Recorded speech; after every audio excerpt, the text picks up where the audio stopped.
holding on to this idea that life should be about continuity, or holding on to this idea that what came before was always better, holding on to that idea that something that's happened, that is coming up to us, is going to be worrying, or that uncertainty is going to lead to something bad, that is always what's going to hold us back.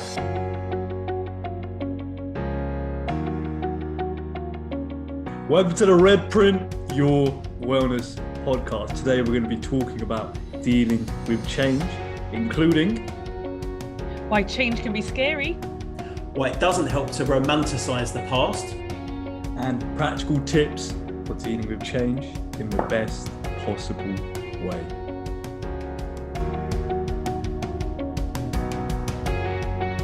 Okay, so today's topic is dealing with change, how we look at it, and of course how to overcome these scenarios and come out of these situations better. Like, I believe that, just to start off a little bit on the topic, is that with change it starts off with a feeling of perhaps being uncomfortable, I believe, because human beings at its core, they want to be comfortable, don't they? They don't really want to go out of their comfort zone per se, but when situations happen to you, when all these, I suppose, changes come to you, for example, COVID or anything like that happening, you have to then learn to accept it. You can't say, I'll run away from it, because at the end of the day, if you run away from any situation with change, you're not going to become the best version of yourself. That's what I think is important, because when you accept the change happening around you, you understand what it will take to get out of that situation or overcome that situation. Okay? Like, what do you guys think about change? How do you guys feel about it? Like, I suppose, yeah. Let's get into it. Mm.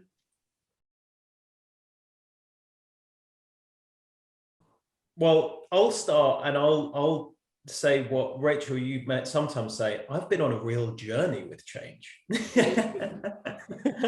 I have, and it was really interesting. Before we were recording, we were saying about this module that Rachel and I have both taught about managing organizational and individual change, and that actually was really transformative for me in how I dealt with change. Because so in the short version is, I used to be very, very good at telling myself that I don't like change, and I like continuity, and I like things to be the same, and I like things to be stable, and I like to have control over things, etc. That was the story I told myself. And then through doing this particular module and through learning the theory about how people engage with change, that has completely shifted how I see it. And I now see change much more as an opportunity. If I'm experiencing those really uncomfortable feelings, I can point to what they are now, and that means that I'm able to actually appreciate change. And I still find it really difficult. Of course, we all do. You know, it brings out these really uncomfortable feelings when you go through periods of change.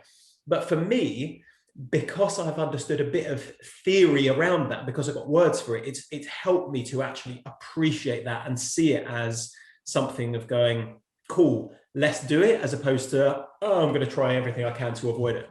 How about you, Rachel? Have you been on a journey? Always. Well, a change I always think about is an actual journey I went on. Because with change, there's change happening all the time. There's small changes, there's big changes, there's quick changes, there's long changes. Like, it's always going on. Yeah. And I always think about, there's a song, because I have to do, I feel like there's a bingo sheet with this. There's a song from a musical called Avenue Q, where it says, everything is only for now.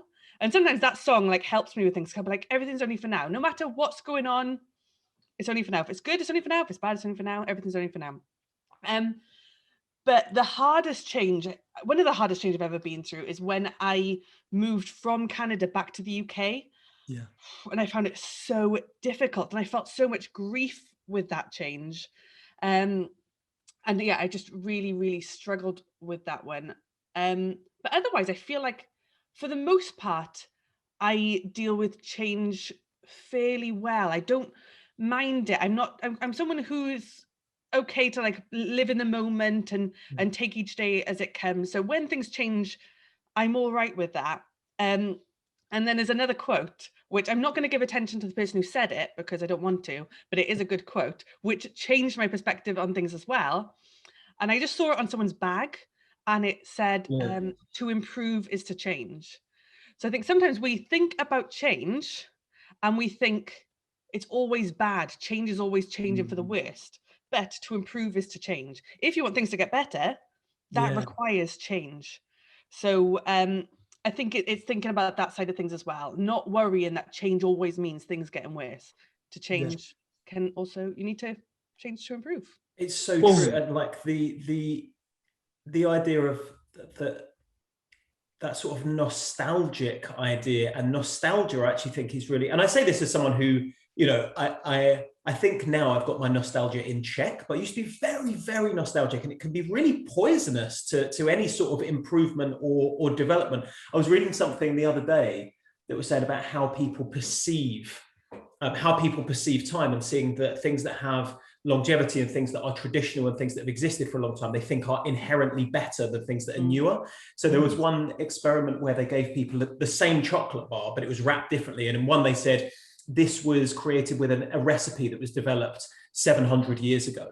And then the other group, they said this was the same group. They said this was created 3 years ago, and people said about the older one saying, "Oh, it's so much better, it's amazing." And they did the same thing with a picture that was painted in. They said it was painted in 1905, and then in 2005, and they rated the 1905 one as better. And this nostalgic thing really just like holds us back from seeing that sort of improvement. I love that quote. To change is to improve, and to improve is to change. Yeah. What do you reckon, Daanish? I agree 100%. Like when you're perhaps in a scenario, in a situation, you don't, I suppose, of course, as you learn more, you appreciate it. But I suppose what I suffered from as well, when I'm in a certain specific moment, I don't appreciate where I'm at. However, when I go further down my path, I then look back and I'm like, wow, that was actually a really nice moment for me. And I really enjoyed that moment. So I think when you're looking back and say, yeah, that was amazing. And then when you're in a current moment, say, yeah, this is where I am and where I'm supposed to be for a specific reason. Like there's a couple points going off in my head. So in line with the to improve is to change. Did I get it right? Was it? Yeah. So when you're in a situation and perhaps you might need to change, that is a positive, because when you're changing, you're developing yourself to become the best version of yourself. Because let's say, for example, if you stay the exact same as you were, let's say from you were a teenager or a little kid, you're not developing into the best version of yourself. The skills you have aren't the same as they were perhaps 5 years ago, 10 years ago, however long, because you're developing, because you're improving. So I think it's important to understand that there is a time where change needs to be done. You need to accept that the current situation is demanding of me to become a better version of myself. And through this happening, you'll come out of it in a better place. It could be anything, like as was mentioned. Change isn't negative, I think. Like, I feel like people may say, oh, change is uncomfortable, but it's not a negative thing at the end of the day. Like, I think it's kind of neutral, because it's perspective. Yeah, because change can be brilliant and fantastic. You could, when I got this job, it changed my life. That whenever I hear this sentence, I don't talk about songs again. I'm really just being like a parody of myself. But I remember when I got this job and I listened to the song "Almost There" from I can't remember what one it's from, but that changed my life, and I knew my life was changing. And the moment I got the call, I was like, my life has changed forever. Yeah. I feel like everything's a million times better, and that was amazing. But then there are changes, like going through grief and loss of a loved one, and going through losing a job, and the pandemic and things. So there are negative things that happen as well. Change in itself doesn't have to, like you said, it's not negative, it's not positive. It's just thing that happens, and it's inevitable, and we have to deal with it. And we're living, and like Daanish said, we're living in a changing world and a changing environment, and so we have to change in response to that. And sometimes it will be uncomfortable, and sometimes it's sad and it's hard. And like Neil said, nostalgia and just grieving the past and grieving how things were.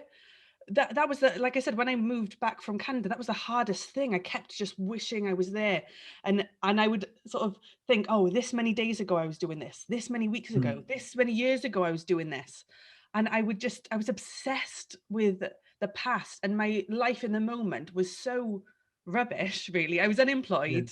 I had no money. I had no friends, really. I just felt so alone and miserable, and it was awful. It was a bad change that I went through. I knew in the long term it's what I wanted to do. I wanted to move back to the UK because I wanted to be near my family and things. I knew it was the right thing for me in the long term, but in the short term I found it so difficult. How do you deal with difficult negative change? What do you both do to cope with that? I'm still not. I inherently, my personality type, I do like to have a certain amount of control over situations, or I like to have the perception that I'm in control of situations. I try and challenge that, and I try and and develop on that. But for me, I still have that period when there are negative changes. My instant reaction is to kind of revert to that. You kind of hide away in your shell. You worry. You're anxious about things. And actually, the one bit of, I was saying earlier about the kind of theory. The one bit of theory is the understanding of the mourning cycle. And you were saying about grief, Rachel, it is. And actually, I think even with positive changes, like good things, you can still experience that grief and like what was before, the old status quo, and then something comes in. Even if what you're going into is really positive, you can still feel that loss, because any change is like a lack of something. And it's okay, because and you can also feel like guilty of going, this is good, but I feel guilty about it, or I feel, and it's normal. Anyway, the point is the mourning cycle, and saying that so the Kubler-Ross mourning cycle, and saying that we go through these different stages when we experience, when we go through mourning, and that is the same thing as we go through when we experience change. So it's grief, it's anger, it's trying to bargain. We're first. What is it? It's denial first. So denial, we just say this isn't happening. This isn't like that. I don't believe that this is a thing that's going on. Then we go into the stage of, is it anger that comes after that? I don't know. I think it's denial, anger, bargaining, depression, acceptance. So I find it so useful after I get through that stage of denial, because I guess inherently your mind isn't allowing you to accept anything at that point. I find it just very useful to really plot where I am in that cycle. And if I can do that, it then makes everything feel momentary, because the problem with going through any sort of big change is it feels like it's going to be forever. Like it feels like you're going to be feeling this up really forever. So for me, that helps to understand the temporal nature of it, and to say, this is going to pass. You're in this period right now, and you can't do anything about that other than just accept that's where you are, and have faith in the process that you will not stay here forever. You will move on, and that will develop, and that will, it's having that optimism behind it. But for me, having the theory to scaffold it, changed my life. That 100%. I agree. Literally 100,000% of what you just said. Like very recently, yesterday, like I was doing this unconsciously. So I was looking at everything happening around me, and then like recently I was like, I would like to say stressed, but I was like, because I put so much weight on everything, I couldn't connect the dots. And then yesterday, when I finally connected the dots, I was like, oh, everything's actually going pretty amazing. Like when you're so lost with all these changes happening around you, but then when you take a step back and you connect everything to us, I would like to say final destination and yourself. You can see the line. You're not lost in anything. You know exactly what you got to do. And you're not like, what do I do now? Because I think a problem with me is, like, as you mentioned, like I have that tendency to revert back to my old self. Like I have experiences where I'm in a very productive state of mind and being, but then when all these changes carry on happening, I revert back. So what I personally believe is important is refreshing why you're doing what you're doing, because what I've learned through my experiences is without that, I then become very fizzled out, if that makes sense. Like when I know exactly why I'm doing it, and I can see that end goal in my mind, I'm like, cool. It doesn't matter what's going to happen. Of course, there are situations in life that are tough. They are tough. There's no need to deny that, escape from it. Like it is tough. And as you get through these situations, you become tougher, because life, like, as you mentioned, Neil, with a mourning flow, life is a flow. It's not one straight line. It's a flow. There's ups, there's downs. Maybe perhaps at a down stage, you're dealing with all this change, but then, as I said, you accept it. You understand what you need to do. You go up and up and up. And then some random change comes out of nowhere and you go down again. It's normal. That point about perspective, I think, is really important. Thinking about the whole, like, you know, the timeline of your life. And also something that I used to find helpful to do as well is I would like go onto Google Maps and just zoom out and zoom out and zoom out. And I'd be like, oh. It's like yeah. Like I saw a video of like an astronaut in space just showing the planet. I was like, whoa. Yeah. Like, whoa. in the grand scheme of things, this is all right. But the other thing that I find really helpful when dealing with change is speaking to someone who's either going through that same change or been through that same change. That I find so helpful. When I was talking about that experience of moving from Canada back to the UK and being unemployed, talking to someone who's in that exact same situation made me feel so much better. And also someone who is the other side of that change. Yeah. You know, so whatever you're going through, if it's grief, if it's a breakup, if it's moving countries, if it's a positive thing as well. Like I did deal with some weird emotions getting this job, like being from a working class background and then getting a permanent academic job. I felt some strange feelings and like imposter syndrome and things. So like Neil said, positive changes that can happen too. But I find it so helpful to talk to someone who's going through it or been through it. I think university is such an interesting one. I think you go through so many different changes. That change about group work is a really good one. But I think even going to university in non-pandemic times, a big change that people go through is like changes in their identities, like because you have like a new student identity. And that's something that I noticed with myself and with all my friends, like from school, because we'd go and visit each other at university and you'd see they had their like new university self. And people go through all different kinds of identity changes, you know, like I came out a while before university, but I feel like at university, no one knew me any different, which meant that I was able to kind of craft a new identity there. But I think, you know, for some people, it's that they're drinking for the first time as well. And that's a new thing that they're working with, or they're an adult and they're independent. But I think identity changes are really interesting as well. And I think we could have a whole massive conversation and a separate episode about that as well. I think that's really interesting. For sure. Yeah. And even down to little things that come along with that. And again, it's this unknown.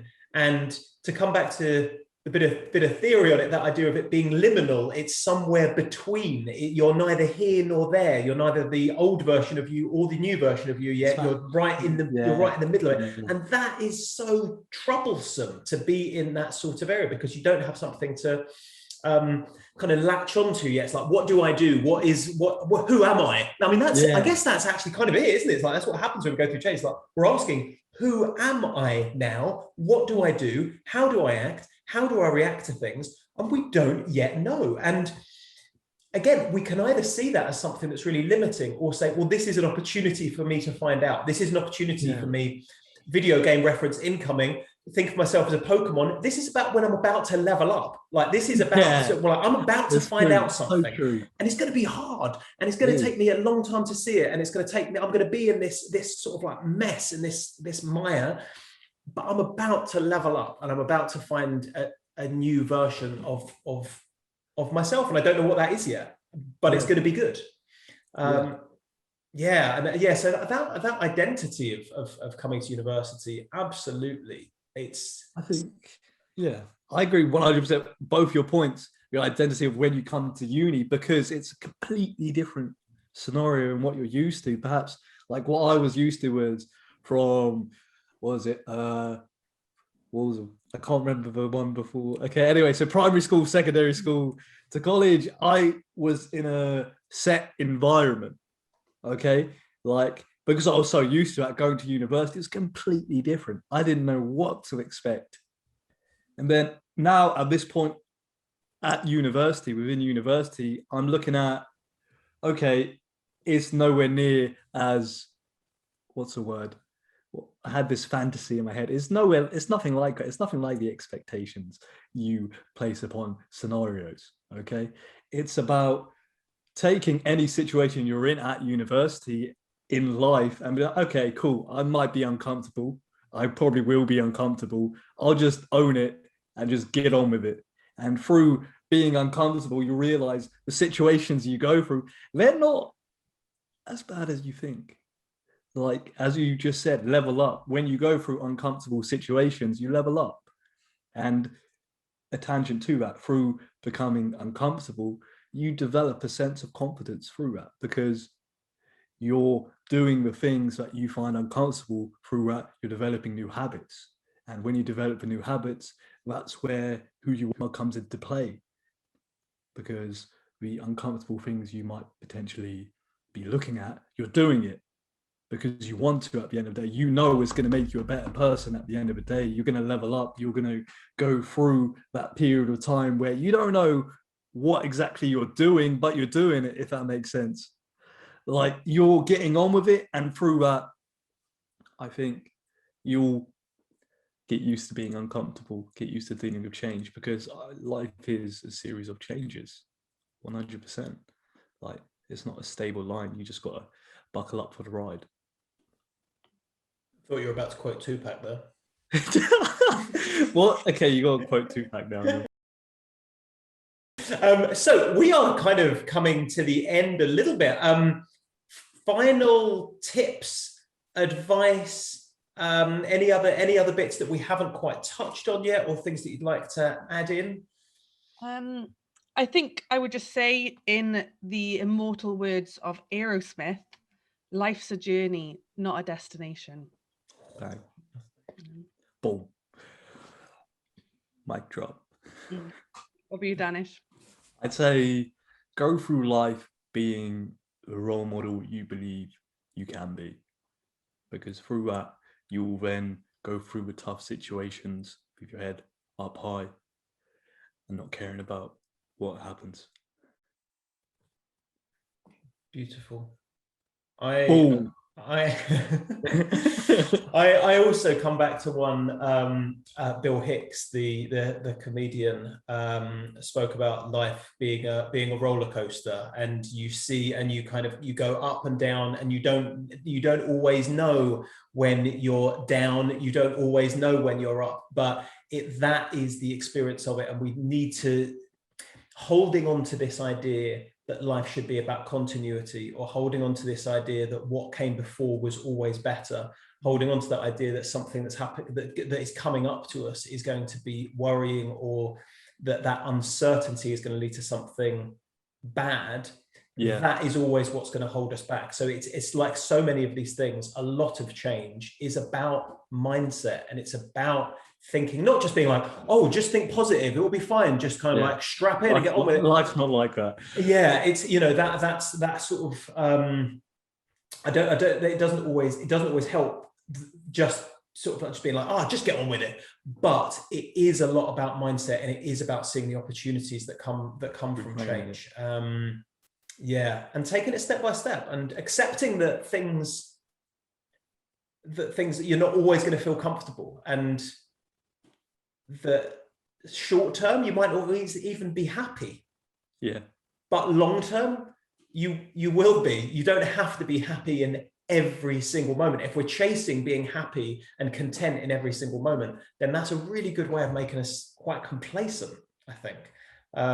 Happiness in that sense can be overrated in the short term. Whereas long term. Life's long term, not short term. Absolutely. And change is always short term. It's always momentary. It's like a small end of a rope where your life's like an extended amount of time, and change is only like that small period of time. Yeah, that's it. Amazing. All right then, guys. Right, you have a lovely week. It's been lovely to see you. It's been lovely to discuss our experiences of change and how we deal with it. Goodbye. Formal ending there. All right, guys. See you soon. Peace. Bye.